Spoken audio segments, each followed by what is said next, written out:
tô falando um cantor desse, viu? Viu? Tem muita mulher aqui, né?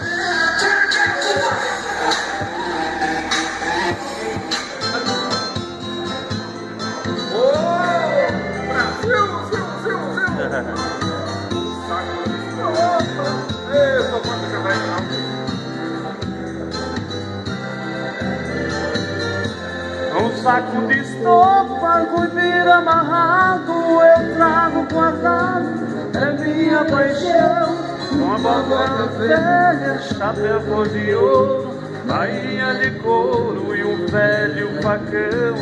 Tem um par de espora, um arreio e um laço, um punhal de aço e rabo de tatu. Tem uma guaiaca ainda perfeita, caprichada e feita só de couro cru. No lampião quebrado só resta o pavio pra lembrar o frio que também guardei. Um pelego branco que perdeu o pelo, apesar do zelo com que eu cuidei. Também um cachimbo de cabelo longo, quantos pernilongos com eles bandei.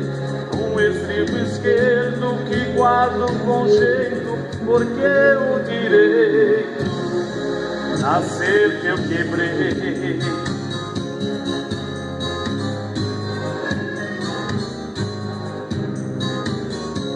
A nota fiscal já toda amarela, na primeira cela que eu mesmo comprei.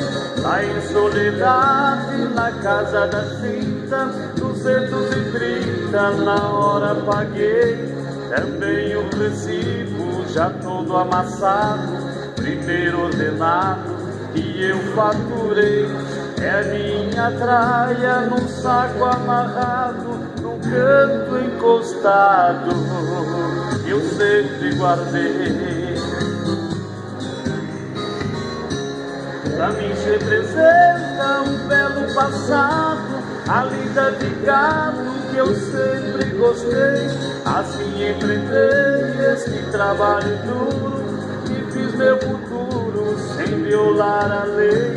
O saco é relíquia com meus apetrechos, não vendo e não deixo ninguém pôr a mão. Nos trancos da vida segurei o taco e o ouro do saco é a recordação.